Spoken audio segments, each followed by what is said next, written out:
Vamos a abrir nuestras Biblias. Los voy a invitar a que vayamos al libro a la carta más bien, de los Efesios, capítulo 5. Vamos a leer ahí 6 versículos que este, hace poquito tuvimos una plática, ¿verdad? Comentarios y hubo pros, contras y también un poquito de debate, ¿verdad? Este, acerca de un tema que encontramos aquí en este pasaje. Y Pablo, ¿verdad? Les escribe a los hermanos de Éfeso y y pues la verdad, toda esa región estaba contaminada de mucha gente que llegaba de diferentes partes y pues Corintios, que era un puerto importante, y había también influencia, ¿verdad? En algunos lugares que estaban cerca de los puertos, porque pues en un puerto llega gente de todo el mundo y traen ideas de todo el mundo, ¿verdad? Entonces, vamos a ir al capítulo 5 de Efesios y vamos a leer del verso 15 al 21. Dice así: mirad pues con diligencia cómo andéis, no como necios, sino como sabios, aprovechando bien el tiempo, porque los días son malos. Por tanto, no seáis insensatos, sino entendidos de la cual sea la voluntad del Señor. No os embriaguéis, dice, no os embriaguéis con vino, dice, en la cual hay disolución, antes bien, sed llenos del Espíritu, obviamente del Espíritu Santo, ¿no? Y hablando entre vosotros con salmos, con himnos y cánticos espirituales, cantando y alabando al Señor en nuestros corazones, dando siempre gracias por todo al Dios y Padre en el nombre de nuestro Señor Jesucristo. Someteos unos a otros en el temor de Dios. Esta última parte la vamos a ver más adelantito, pero pues parece como que si leemos toda la carta de los hermanos en Éfeso, pareciera como que si estuviera dividida en dos, ¿verdad? Los primeros 3 capítulos, ¿verdad? Los primeros 3 capítulos, Pablo describe nuestra posición en Cristo. ¿Cómo es que nosotros llegamos o venimos a Cristo? ¿Cuál fue cuál fue el impulso que nos hace estar en Cristo, ¿verdad? Y estar en Cristo es una palabra que Pablo utiliza mucho y pues por ahí dicen algunos que son como 125 veces que usa esta palabra, 125 veces en todos sus escritos. Pues eso nos habla de que estar en Cristo es algo importante fue para Pablo y por consiguiente, si esta carta se los escribe a los Efesios, pues por consiguiente también a nosotros, porque Pablo le escribe a la iglesia, ¿verdad? En Éfeso. No le escribe a un grupo de creyentes especiales, sino a la iglesia, al pueblo, a todos los cristianos, a los que se habían convertido, ¿verdad? A los que había algunos judíos y algunos que no eran judíos, pero formaban parte de la iglesia, ¿verdad? Entonces, en Cristo, ¿quiénes somos en Cristo, hermanos? ¿Verdad? ¿Cómo es que llegamos a esta bendita posición que nos tiene con estos privilegios que ahora gozamos, ¿no? Dice Efesios 2, vamos a Efesios 2, ahí mismo en esa carta, dice Efesios 2, 8 al 10, dice, porque por gracia sois salvos, por medio de la fe, hay que creer, ¿verdad? Y esto no de vosotros, pues es don de Dios, no por obras para que nadie se gloríe, porque somos hechura suya, creados en Cristo Jesús para buenas obras, las cuales Dios preparó de antemano para que anduviéramos en ella. ¿Verdad? Dice, porque por gracia sois salvos por medio de la fe. Y esto no de vosotros, ni se les ocurra pensar, ¿verdad? Que ustedes tuvieron que ver. Pablo les dice, por favor, no se les ocurra pensar que ustedes tuvieron que ver con su salvación, porque su salvación es 100%, ¿verdad? Por la voluntad y por el propósito de Dios, ¿verdad? Nosotros no tuvimos nada, hermanos, que ver nada con nuestra salvación. ¿Por qué? Porque miren, yo hago énfasis en esto porque yo he escuchado personas, ¿verdad? Que inclusive dan porcentajes, ¿verdad? 80% Dios y 20% yo. Así. Entonces, pues eso es una cosa que no puede ser, ¿no? ¿Por qué? Porque vamos a Juan 6:44. Juan 6:44, ¿qué dice Juan? Conocemos muy bien ese pasaje. 6:44, fíjense lo que dice. Ninguno, ninguno puede venir a mí si el Padre que me envió no lo trajere, y yo lo resucitaría en el día posterior. Ninguno, hermano. Ninguno es ninguno, nadie. Dice, nadie puede venir a mí. Esas son palabras del Señor Jesús, del que está hablando. Dice, si el Padre que me envió no lo trajere. Esta palabra también se puede traducir como si el Padre no lo arrastra, lo jala. Es una palabra que también se puede traducir así, si el Padre no lo jalare. Y esto me hace recordar cuando aquel hombre hizo gran fiesta, ¿verdad? Y nadie de sus invitados llegó. Entonces le dice a sus criados, ve a los caminos y fuérzalos a que vengan, ¿no? Jálalos, tráelos. Y esa es la forma en que Dios nos ha traído a Él, ¿verdad? ¿Por qué? Porque nosotros estábamos en el limbo, hermano, ¿verdad? No sabíamos ni qué. ¿Por qué? Porque estábamos muertos en nuestros delitos y pecados. Y un muerto, ¿verdad? No hace nada. Yo no sé si ustedes han ido a la morgue o han visto algún muerto, pero los muertos no se pueden ni siquiera mover, menos van a hacer algo. Entonces, si estábamos muertos en nuestros delitos y pecados, y Dios nos pasa de muerte a vida, entonces, eso no es de nosotros, ¿verdad? Nosotros no tuvimos nada que ver, nosotros no levantamos la mano o decidimos seguir a Cristo, o hicimos algo maravilloso para que Dios volteara a mirarnos. No, ¿verdad? Porque aquí dice Juan que nadie puede venir al Padre si no lo jalare él o lo arrastrare, ¿no? Vamos ahí mismo en Juan 1, Juan capítulo 1, y fíjense lo que dice el 11 al 13. A los suyos vino, es primero Juan, los que creen, oh sí, dice, a los suyos vino y no le recibieron, mas a todos los que le recibieron, a los que creen en su nombre, les dio potestad de ser hechos hijos de Dios, lo cual no son engendrados de sangre, ni de voluntad de carne, ni de voluntad de varón, sino de Dios. ¿Qué quiere decir esto, hermano? Entonces, cómo llegaron, cómo agarraron fe, cómo se les prendió el foco? Porque aquí dice, ¿verdad? Dice, a los suyos vino y los suyos no recibieron, mas a todos los que le recibieron, dice, a los que creen en su nombre, y creer, se necesita la fe. ¿Y cómo tuvimos la fe, hermano, para creer? ¿Cómo fue que empezó todo esto? ¿Verdad? Pues ese es el temperamento de Dios, es la voluntad de Dios, es la inefable voluntad de Dios, que lo llamó, que me escogió, que me arrastró hacia Cristo, ¿no? ¿Verdad? Porque yo era de los que andaban en ese camino y entonces fui invitado, pero no, si me invitaban no me dijeron, hey, ¿no quieres venir? No, me jalaron de la mano para que fuera a donde estaba la fiesta, ¿no? Y luego dice, no tuvimos nosotros que ver nada porque miren, aquí dice en el 13, los cuales son engendrados de sangre, no son engendrados de sangre, no somos engendrados de sangre cuando venimos a Cristo, hermanos, ¿verdad?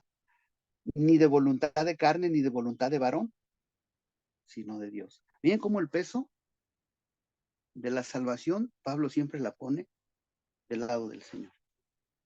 ¿Por qué? Este versículo, ¿qué quiere decir? Que no somos engendrados de carne, ni de sangre, ni... Hermanos, nosotros no podemos venir a Cristo si somos carnales. Tenemos que volver a nacer de nuevo. Por eso el Señor Jesús le decía a Nicodemo, ¿no? No entiendo, ¿por qué quieres que vuelva a nacer? pues, si tú que eres maestro, no sabes, ¿cómo te voy a explicar otras cosas? Y entonces, nosotros tenemos que ser nuevas criaturas. Y esas nuevas criaturas nos tiene que hacer Dios espiritualmente, ¿no? Porque estamos muertos, hermanos, estábamos muertos.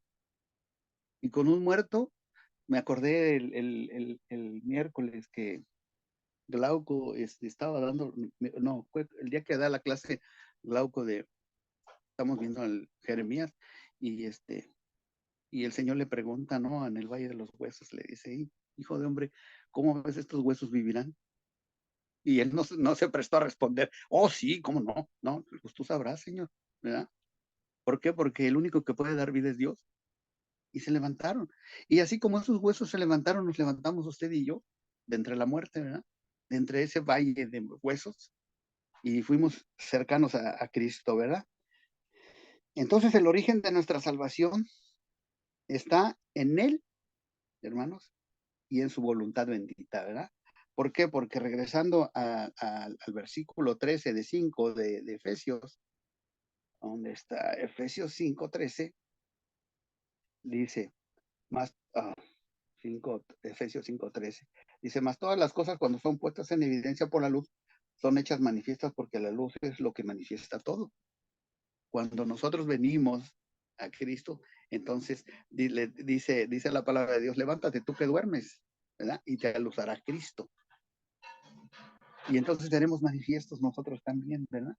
El origen de nuestra salvación entonces no está en nuestras manos. Por eso dice Pablo, ni se les ocurra pensar que ustedes tuvieron que ver en su salvación. Todo es por el gran propósito y la bendita voluntad de Dios, quien nos arrastró, ¿verdad? Efesios 2:5. Vamos a Efesios capítulo 2, verso 5, hermanos. Es lo que dice. Dice, aún estando nosotros muertos en pecados, nos dio vida juntamente con Cristo. Y otra vez, por gracia, hermanos, sois salvos. Todo esto es para poner un contexto, hermanos, de cómo es que venimos a ser de Cristo, o a estar en Cristo, ¿no? Como dice Pablo, ¿no? 1 Corintios 1:30. Fíjense, 1 Corintios capítulo 1, verso 30. Mas por él estáis vosotros en Cristo Jesús, mas por él, no por usted, por él, mas por él estáis vosotros en Cristo Jesús, el cual nos ha sido hecho por Dios sabiduría, justificación, santificación y redención. Otra vez, ¿verdad? Por él estamos en Cristo, hermano.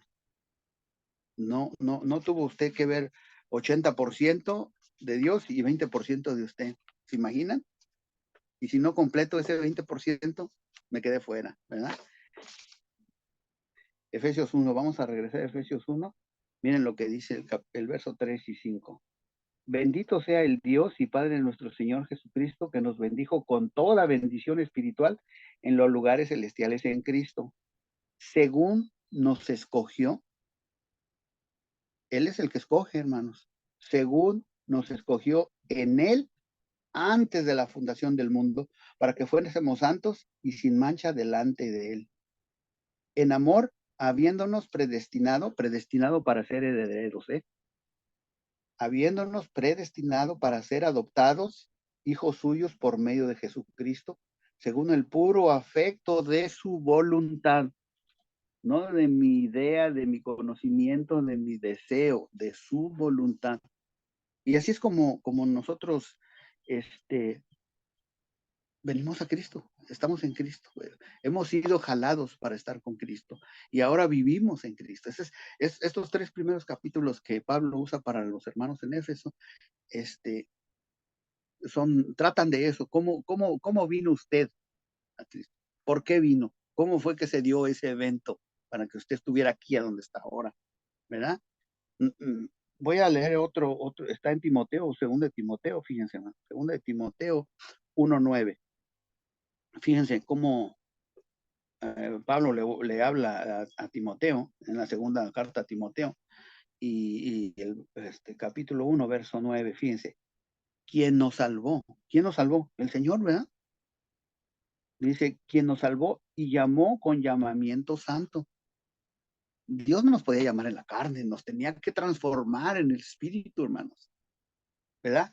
Nos llamó con llamamiento santo, no conforme a nuestras obras, no porque usted fue a la universidad o porque es buen atleta, ¿verdad? Sino según el propósito suyo y la gracia que nos fue dada en Cristo Jesús antes de los tiempos de los siglos. Dios ya tenía en mente, hermano.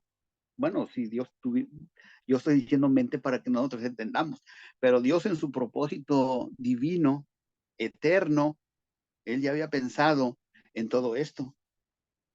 Y desde antes de los tiempos, ¿verdad?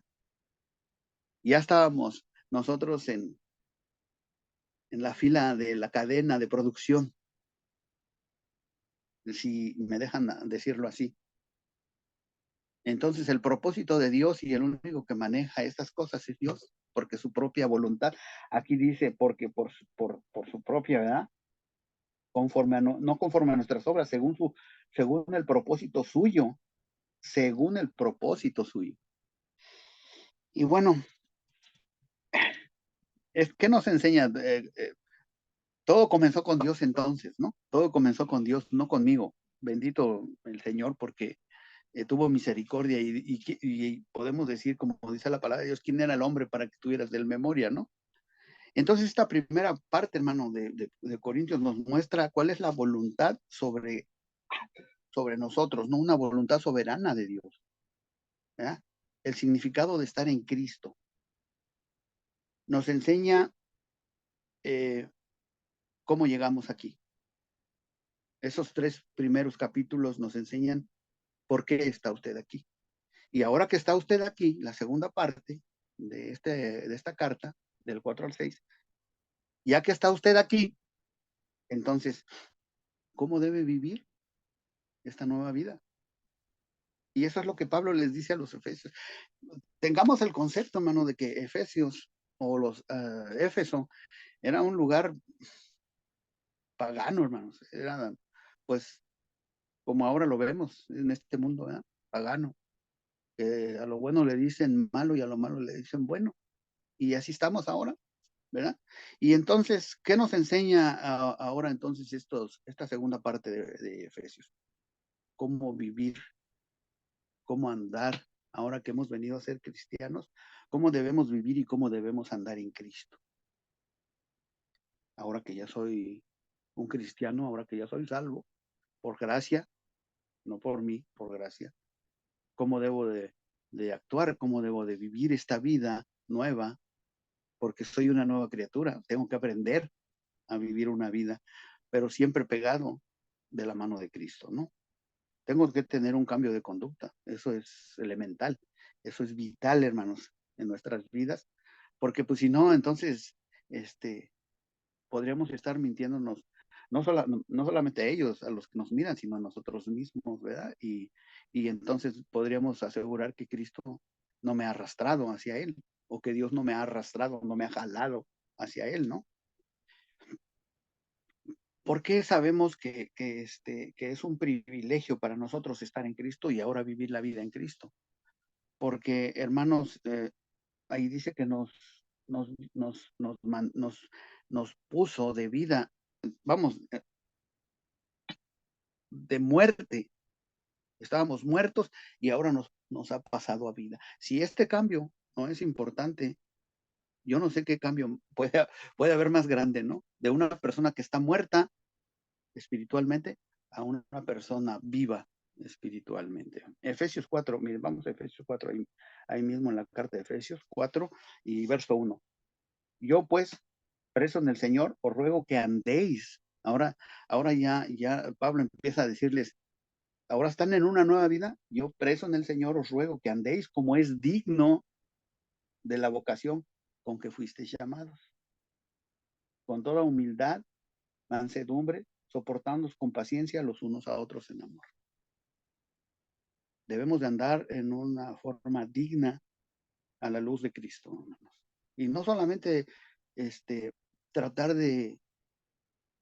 de quedar bien con el que está viéndome, ¿verdad? Con la iglesia y con la familia, porque ahora soy cristiano, no, de ser dignos a la luz de Cristo, ¿verdad? Porque el Señor tiene los ojos puestos en usted y en mí.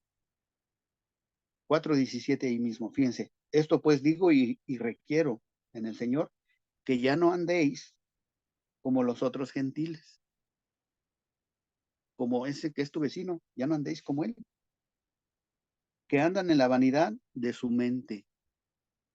Entonces, eso quiere decir que debemos de ser inteligentes. Y estamos viendo en el libro de los Proverbios, hermanos, cuál importante es la sabiduría, ¿verdad? Y siempre hace contraste el libro de Proverbios de la sabiduría contra los insensatos. Y bueno, entonces, vivir debe de estar siempre apegado a la luz de Cristo, vivir distinto a otros, ¿verdad? Andar en amor, hermanos. Antes eras tinieblas. Vamos al 5:8, fíjense, de Efesios 5:8. 5:8 dice, porque en otro tiempo erais tinieblas, mas ahora sois luz en el Señor. Andad como hijos de luz. Fíjense cómo nos dice, antes andaban en tinieblas. No, fíjense, porque en otro tiempo eras tinieblas, erais tinieblas. No andabas, eras tiniebla, ¿verdad? Y ahora estás y debes de vivir, ¿verdad? Como hijo de luz, ¿verdad? Y hay un corito que dice, brilla en el sitio donde estés, ¿verdad? Realmente nosotros brillamos donde estamos porque hemos venido a Cristo, pero ahora vivimos la vida que Cristo demanda de nosotros. Es la vida que le enseñamos a las personas, a mis hijos, a mi familia. Es la vida que le enseño a mi familia carnal, mis padres, mis hermanos. Vivo esa vida que ellos pueden darse cuenta de que realmente yo fui jalado por Cristo y ahora vivo en Cristo, ¿sí? Mirad cómo andéis, dice el 15. Mirad pues con diligencia cómo andéis. 5:15 de Efesios. Mirad pues con diligencia cómo andéis, no como necios, sino como sabios. Proverbios, hermano. Estamos estudiando el libro de Proverbios. Y allí se encierra todo lo que se tiene que saber de la sabiduría de Dios. Y el que no aprovecha la sabiduría de Dios, pues dice la misma palabra, es un insensato, ¿no?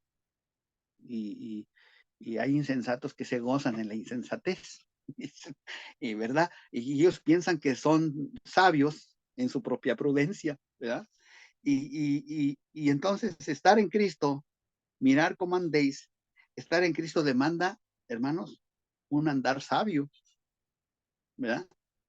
Entonces tenemos que tener sabiduría, pero de Dios, no sabiduría como la da el mundo. Tenemos que tener la sabiduría de Dios. Pero sigue este pasaje del versículo 18 dice, no os embriaguéis con vino, el cual es disolución, antes de ser llenos del Espíritu Santo. La llenura del Espíritu Santo es importante, ¿no? ¿Verdad? ¿Cómo encajamos este pasaje, hermanos, que habla Pablo? Porque yo no sé si ustedes se dan cuenta, miren, estamos leyendo instrucciones y cómo vivir una vida en Cristo, cómo venimos a Cristo, cómo vivir una vida en Cristo, y de repente Pablo dice, no se emborrachen, estén sobrios.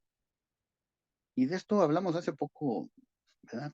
Les digo, hubo una plática un poquito larga, controversia, y dice, no os embriaguéis con vino, en lo cual hay disolución, antes sed llenos del Espíritu. ¿Sí? Sed llenos.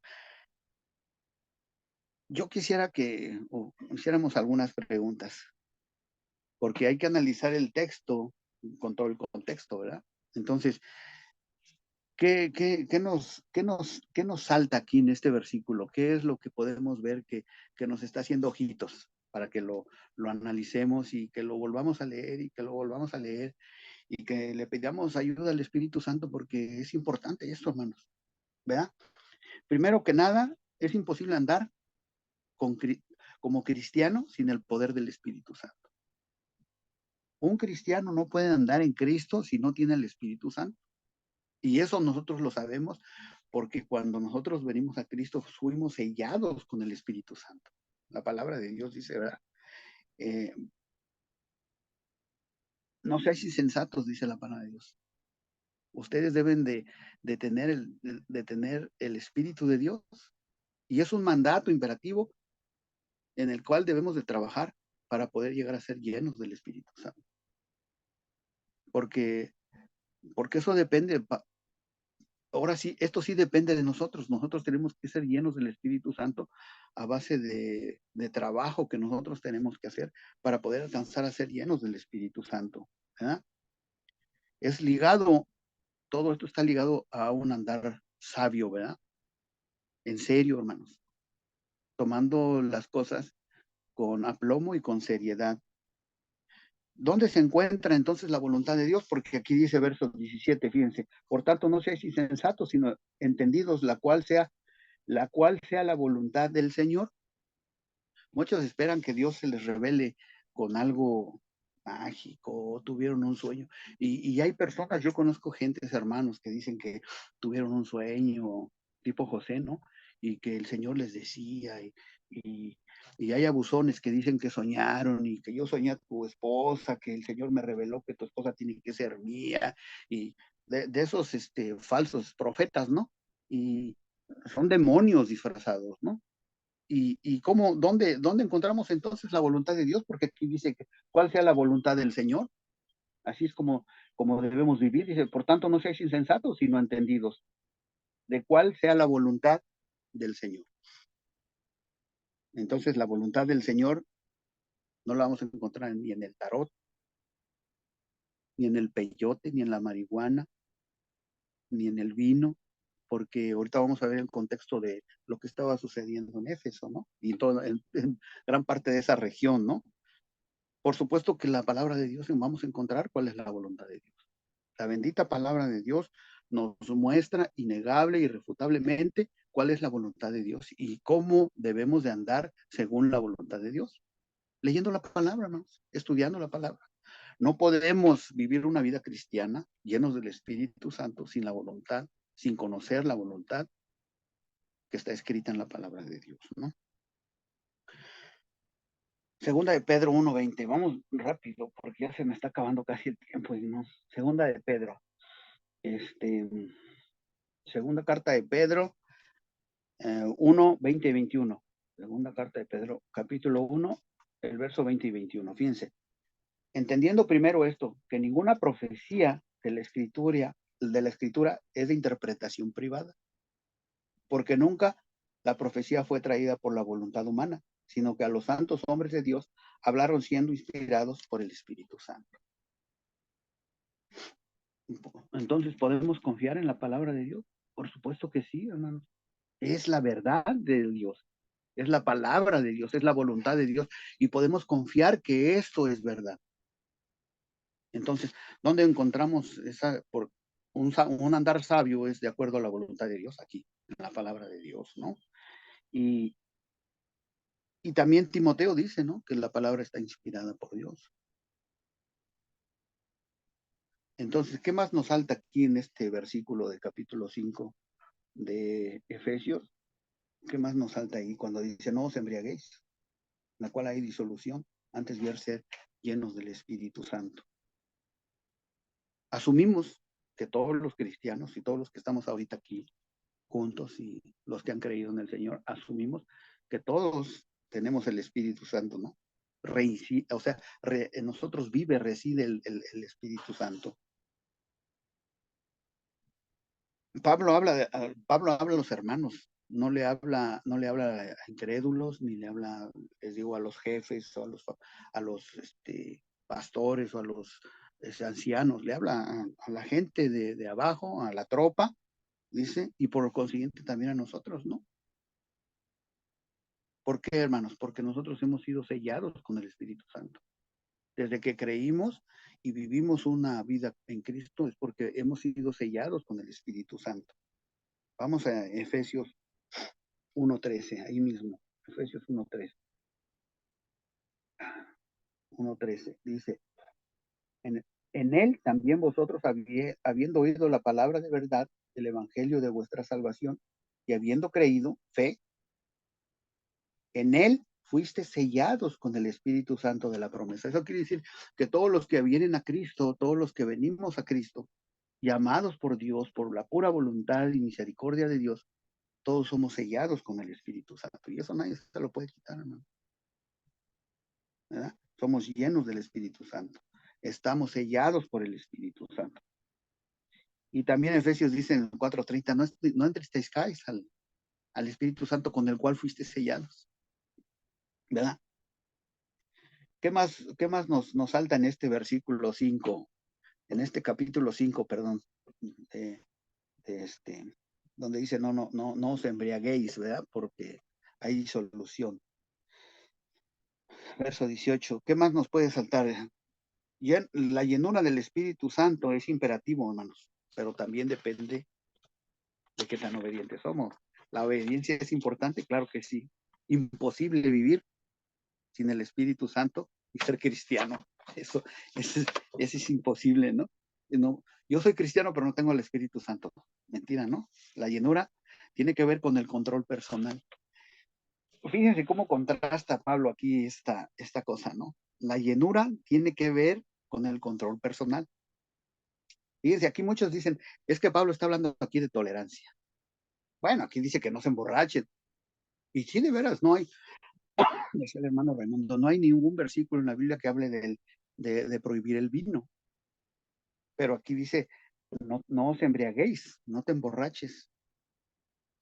Porque la llenura del Espíritu Santo tiene que ver con el control personal. No habla de tolerancia al alcohol, hermanos. Un borracho, así se lo digo de llana y claramente, un borracho está bajo el control de vino o del alcohol o de alguna otra droga, ¿no? Los que están, que no están sobrios en sus 5 sentidos, están controlados por aquello que están ingiriendo o tomando, ¿verdad? Y un cristiano debe de ser controlado, regido, dominado por el control del Espíritu Santo.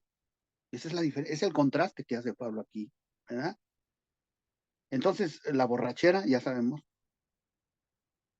está prohibida en la Biblia, aquí dice.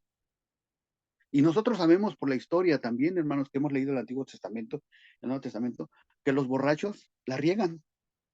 Las borracheras están ligadas a perder el control, se encuera a la gente, dicen lo que no tienen que decir, se vomitan, se pelean, echan bronca. Un borracho no tiene control y le sale su verdadero yo. Y hay historias en el Antiguo Testamento que la borrachera causó problemas, ¿verdad? Y mucha gente se aprovecha de eso para emborrachar a la gente y sacar un provecho, ¿no? Entonces la borrachera está prohibida en la escritura, eso es definitivo, la borrachera, ¿verdad? Y descalifica a los líderes, hermano. Nosotros sabemos que ningún líder puede estar ligado a ninguna borrachera, ¿verdad? Vamos a 1 Corintios 6, 9. Híjole, quiero terminar. 1 Corintios 6, 9. A ver, es que mis dedos están como muy gruesos y no puedo, en 1 Corintios 6, 9. Dice, ¿no sabéis que los injustos no heredarán el reino de Dios? No erréis, ni los fornicarios, ni los idólatras, ni los adúlteros, ni los afeminados, ni los que se echan con varón, ni los ladrones, ni los ávaros, y aquí está el grupito fíjense, ni los borrachos, ni los maldicientes, ni los estafadores, y ahí sí, es una lista, ¿no? Pero aquí está este grupo, ni los borrachos van a heredar. Entonces, la Biblia prohíbe estrictamente y definitivamente, aquí están textos, hermano, que prohíben la borrachera y descalifica a los líderes, ¿verdad? Yo estoy consciente, ¿verdad? Que puede que algún hermano tropiece y caiga, ¿verdad? En alguna falta de embriagarse o cualquier cosa, ¿verdad? Pero allá en 1 Juan 3:9, fíjense lo que dice 1 Juan 3:9. No estoy justificando, ¿verdad? Nada. 1 Juan 3:9 Fíjense lo que dice. Dice, todo aquel que es nacido de Dios no practica, hermanos, no practica el pecado porque la simiente de Dios permanece en él y no puede pecar porque es nacido de Dios. Otra vez, por la pura voluntad de Dios nos hizo criaturas nuevas y vinimos a Cristo. Estamos en Cristo y ahora vivimos en Cristo. Así es que si alguien puede caer, se puede arrepentir y venir y pedir perdón y tenemos abogado con el Padre y Dios perdonará nuestro, pero no puedes practicar, no podemos tener mm, como la interpretación de que si yo soy cristiano también me puedo emborrachar. Y la pregunta no es, este, ¿me emborracho o no me emborracho? Porque los cristianos no pensamos así. ¿Me emborracho o no me emborracho? Ya se me terminó el tiempo, hermanos, y tengo la mitad del sermón apenas. Miren, la próxima, vamos a dejarlo aquí en esto, porque es muy importante y para la próxima vez que me toque, si Dios me presta vida y me dan la oportunidad, explicaremos por qué Pablo mete o de repente mete este tema de alcoholizarse y qué era lo que estaba pasando en Éfeso y en esa región. Lo que importa ahorita es que sabemos cómo venimos a Cristo, cómo debemos ahora que venimos a Cristo vivir una vida cristiana y sabemos que la borrachera está prohibida en la Biblia, hermanos. Ya sé que me van a decir algunos, pero el vino no, porque inclusive Pablo lo recomendó. Ah, hay, hay, hay cosas que la Biblia no nos da abiertamente en un texto, porque pues si no, íbamos a ese texto y decía, está prohibido el vino, y no había discusión. Pero por medio de la enseñanza de las escrituras, nosotros podemos llegar a una conclusión en de que si esto me perjudica y perjudica a mi hermano, entonces no lo voy a hacer, ¿verdad? Y perjudica mi testimonio y perjudica mi salud. ¿Y qué con mi conciencia? Vamos a dejarlo para la próxima vez y estaremos viendo la segunda parte de este tema tan interesante que, que Dios nos manda, nos ha llamado a ser de Cristo, nos manda que vivamos una vida a la luz y para el agrado de nuestro Señor Jesucristo, hermano. Que el Señor me los bendiga.